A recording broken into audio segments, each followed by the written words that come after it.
მე ვარ ინვესტორი და მინდა საავადმყოფოს აშენება. რა ეტაპები უნდა გავიარო ამისთვის? პირველი ეტაპი ესეც რას არის, თქვა, ვათანხმებ ნახატს, შენობას და არქიტექტურის სამსახურთან მაქვს მოლაპარაკება. ჯანდაცვის სამინისტროსთან რა ტიპის ურთიერთობა მაქვს?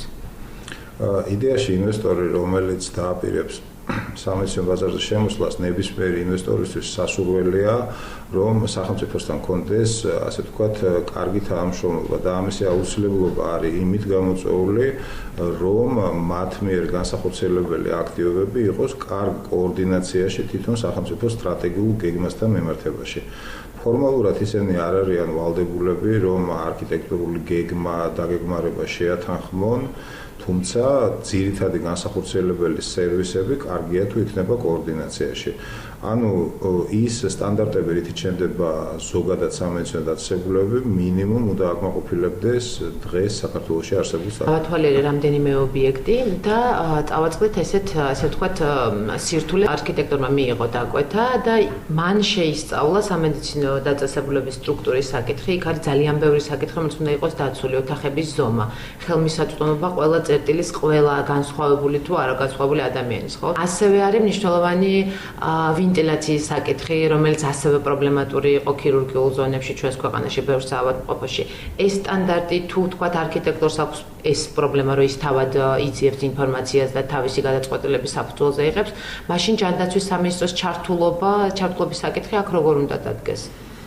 ზოგადად სამეცნიერო დაწესებულების დაგეგმარებას, მშენებლობას და აღჭურვას აქვს თავისი ლოგიკა და ეს ლოგიკა მიმართული არის ერთადერთი ამოცანისკენ, რომ პაციენტისთვის იყოს მაქსიმალურად უსაფრთხო პირველ რიგში, რომ ახალი საფრთხე მაგალითად ჰოსპიტალური ინფექცია არ შეიძინოს და ეფექტური, რომ მიწვდომადი იყოს ამ პაციენტისთვის მოვლის სერვისები მაქსიმალურად ეფექტურად. ამისთვის არსებობს საერთაშორისო სტანდარტები, რომელიც არის ძალიან დეტალური და მოიცავს უამრავ ტექნიკურ საკითხს, რომელიც თავმოყრად შეიძლება, რამოდენიმე პუნქტში. ეს არის სივრცეები, შესაბამისი სივრცეები, მინიმალურად აუცილებელი სივრცეები ამა თუ იმ ადგილისათვის, მაგალითად ისეთი ერთი შეხედვით პრიმიტიული, მაგრამ ხშირად არ დაცული სტანდარტი, რა სიგანის უნდა იყოს კარები. რომელსაც აქედან დაწყებული, რა სიგანის უნდა იყოს კორიდორი და ასე შემდეგ. ჯანდაცვის სამინისტროს აქვს თავისი სტანდარტები, რომელიც არის იმ ლოგიკით აღებული, რაც არის საერთაშორისო სტანდარტები და ამ სტანდარტებს უნდა აკმაყოფილებდეს ნებისმიერი სამედიცინო დაწესებულება იმისთვის, რომ მიიღოს საქმიანობის ლიცენზია. ანუ არქიტექტორი, როდესაც იწყებს დაგეგმარებას, პირველ რიგში იღებს საერთაშორისო სტანდარტს და სასურველია, ჩვენ გვაქვს სპეციალური სამსახური საკონსულტაციო, რომ გაიაროს კონსულტაცია აქაც. მაგრამ არასავალდებულო. ხო, არის რისკი იმისა, რომ თუ თქვათ, ჩემი მოტივი არის წმინდა წყლის ეკონომიკური მოტივი და შემეტი შემოსავალი მივიღო და არა ის, რომ ჯანდაცვის ვერ განვავითარო, ცხადია, მე შემიძლია ვიმოქმედო ისე, როგორც მე მიმაჩნია მიზანშეწონილად. ამ შემთხვევაში ვინ მაკონტროლებს? მე სწორედ ეს ტერმინი გამოვიყენე, რომ სასურველია მშენებლობას სამ დაიწყებენ და პროექტირებას კონსულტაცია გაიარონ შესაბამის სამსახურთან ჩვენთან, რომ ეს სავალდებულო არ არის, მაგრამ არის რისკი, რომ მე როცა დაამთავრებენ მშენებლობას და მოგუმართავენ საქმიანობის ლიცენზიისათვის, რასაც სამინისტრო გასცემს, აღმოჩნდეს, რომ რაღაც გარკვეული არქიტექტურული, ტექნოლოგიური ნორმები არ შეესაბამება ლიცენზიის პირობებს და მოუწიოთ გადაკეთება, დანგრევა და თავიდან აშენება. თქვენს პრაქტიკაში თუ გქონიათ ესეთი შემთხვევა ბოლო პერიოდში? გქონია ესეთი შემთხვევები, საბედნიეროდ დანგრევამდე და თავიდან აშენებამდე არ მისულა საქმე, იმიტომ რომ კონსულტაციები დროულად წარიმართა და დააკმაყოფილა ის სალიცენზიო პირობები. შეგიძლიათ დაასახელოთ რომელი ობიექტი იყო? ეს იყო მე ამ შემთხვევაში ვთვლი, რომ ამას შეიძლება უარყოფითი გავლენა იქონიოს იმ კომპანიის რეპუტაციაზე, ამიტომ თავშევიკავ. იყო კონსულტაციები, მიიღეს დროული, ასე ვთქვათ, გადაწყვეტილება და არ მევიდა საქმე არაკვალიფიციურ ნაბიჯებამდე. შემოჩნდა გეგმა 2015 წლამდე სამოქმედო, ხო, საქართველოს ჯანმრთელობის დაცვის ეროვნული სტრატეგია 2011-2015 წლების. რამდენად იქნება გათვალისწინებული გეოგრაფიული ასპექტები ჯანდაცვის ობიექტების დაცვის? იმიტომ რომ დღეს ძალიან ბევრი ობიექტი, რომელიც ჭირდება ყოველდღიურად მომხმარებელს არის თქვათ ქალაქის აღმოსავლეთ ნაწილში და პრობლემა პირიქით დასავლეთ ნაწილში და პრობლემა აღმოსავლეთი ნაწილში. იგეგმება და დაწყებულია და ერთ ასე თქვათ ნაწილში დასრულებულიც არის სამედიცინო ინფრასტრუქტურის პირობითად რეგიონალიზაციის პროექტი. ანუ არა თუ თბილისის, არამედ თითოეული რეგიონის ჭრილში და რაიონის ჭრილში შესწავლილი იქნა იქ საჭირო სერვისები, პაციენტების გადინება, დიაგნოზების მიხედვით, გართულებული შემთხვევები და ეს დაიგეგმა დედათა და ბავშვთა სერვისების მიმართულებით, თუმცა უკვე მიმდინარე პროცესი არის თვითონ ყველა სამედიცინო სერვისის დაგეგმა, რომ ამამოქცეს ეფექტური რუკა საქართველოს მთელი საქართველოს ტერიტორიაზე, თუ სად რა სახის სერვისი იქნება ოპტიმალური იმისათვის, რომ განხორციელდეს. ანუ პაციენტისთვის იყოს მინიმალური საფრთხის და მაქსიმალური სერვისის მიღების შესაძლებლობა.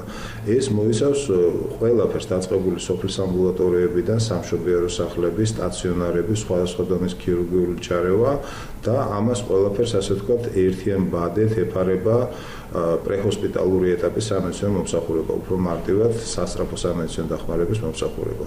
როდესაც ჩვენ ადმინისტრაციული დაგეგმარებიდან გადავალთ გეოგრაფიული ხელმისაწვდომით დაგეგმარებაზე. ანუ დიახ, სხვადასხვა ეს პროექტი უკვე დაწყებულია და იმედი მაქვს, რომ ეფექტური სამოქმედო გეგმა გვექნება, რომ იგივე პოტენციური ინვესტორებს შევთავაზოთ ჩვენი ხედვა. ეს არ იქნება სავალდებულო დოკუმენტი, ეს იქნება ასე ვთქვათ სარეკომენდაციო პოტენციური ინვესტორებისთვის. ეს იმას ხომ არ ნიშნავს, რომ ზოგიერთ სამედიცინო დაწესებულებას მოუწევს შეიცვალოს, ვთქვათ, შენობა, ან გადავიდეს გეოგრაფიულად სხვა ზონაში ქალაქის იქნება ეს თუ რაიონის. კერძო კომპანიებისთვის და კერძო მფლობელებისთვის ეს არ იქნება სავალდებულო დოკუმენტი, ეს იქნება სარეკომენდაციო ხასიათის და განვითარებისკენ მიმართული. მათ არჩევანი თავისუფალი აქვს, თუმცა ჩვენ თავაზობთ ერთგვარი ბიზნეს გეგმის ნაწილს, ანუ როგორი დაგეგმარება იქნება მაქსიმალურად ეფექტური მათთვისაც და პირველ რიგში პაციენტისთვის. ანუ ეს არის სავალდებულო. სავალდებულო იქნება სახელმწიფოსთვის, რომ იქ სადაც დარჩება პირობითად თეთრი ლაქები, ანუ დაფარვის ზონის არარსებობა, ამაზე იზრუნებს სახელმწიფო, რომ თლიანად მთელი საქართველოს საზღვრებში ეს იყოს გადანაწილებული ეფექტურად. ძალიან მნიშვნელოვანია ზოგადად სად აშენდება ტერიტორია, სადაც აშენდება საავადმყოფოები. თბილისის მაგალითზე ვერ ვიტყვით, რომ ყველა საავადმყოფო არის იმ ზონაში, სადაც უნდა იყოს. მაგალითისთვის ის რაც რკინიგზის სადგურთან ხდება, არის რამდენიმე სტომატოლოგიური კლინიკა, არის ძველი ლაბორატორია, არის ახალი ლაბორატორია და არის ძალიან ცნობილი დიდი კლინიკა. ამ შემთხვევაში ამ საკითხის რეგულირება როგორ უნდა მოხდეს? აქაც ორი თემა არის. პირველი რომ ეგრეთ წოდებული მეფინგი, ანუ ეფექტური გადანაწილება სივრცეში სამედიცინო სერვისების. არის მოცემულობა, რომ ჯანმრთელობის მდგომარეობის გაუარესების ან უბედური შემთხვევის დროს ამ შემთხვევის დადგომიდან მაქსიმუმ 9 საათის განმავლობაში პაციენტმა უნდა მიიღოს ეფექტური, დეფინიტიური გადაუდებელი დახმარება. და დაგეგმარება ესეთი ტიპის გადაუდებელი სამედიცინო დახმარების დაწესებულებას ხდება სწორედ ამ პრინციპით. რაც შეეხება გეგმიურ მესამე, მეოთხე, მეხუთე პირობითად დონის სერვისებს, აქ თვითონ კლინიკის მეპატრონე წყვეტს, სად განათავსოს თავისი სამედიცინო დაწესებულება. ჩვენი ასე ვთქვათ ჩარევა, თუ შეიძლება ასე ვთქვას, არის სწორედ იმ ძირითადი ნორმების დაცვა, იგივე ინფექციებზე კონტროლი, რომელიც მოიცავს არა მარტო სანიტარულ-ჰიგიენურ ნორმებს, არამედ იგივე სივრცეებს, პაციენტის და პერსონალის და მოსვლის ნაკადების კვეთებს, სამედიცინო არჩენების მოვლას, ვენტილაციას, დეზინფექციას, სტერილიზაციას. ამ პირობებს უნდა აკმაყოფილებდეს. რაც შეეხება ადგილების შერჩევას, ეს მათინება არის, სად გააზღუდა. თუმცა სახელმწიფოს რა თქმა უნდა თავისი ხედვა აქვს ამაზე და ის ადგილები, სადაც ეფექტური დაფარვები არ იქნება, როგორც რაიონების, ასე თბილისის შემთხვევაში დაიგეგმება შესაბამისად. ის რომ სახელმწიფო რჩება რეკომენდატორის როლში, რაც პრინციპში სამართლებრივი თვალსაზრისით გამართლებულია, რამდენად ეფექტური იქნება ჰოსპიტალურ სფეროში ამ მიმართულებით რეფორმის განსახორციელებლად, რამდენად შეიძლება კერძო პირების და კომპანიების დამორჩილება რეკომენდაციებით. ის რეგულაციები, რაც აქვს სახელმწიფოს ნებისმიერი მიმართულებით, არა მარტო ჯანდაცვით, არამედ ნებისმიერი სხვა აქტივობის მიმართულებით, სავალდებულო არის და იქნება დასაცავად ყველასთვის იქნება ეს კერძო თუ სახელმწიფო ორგანიზაცია, ანუ ასეთ შემთხვევაში რეგულირების ბერკეტები რა თქმა უნდა იქნება ქმედითი ნებისმიერი მმართველისთვის, როგორც კერძო, ასევე სახელმწიფო.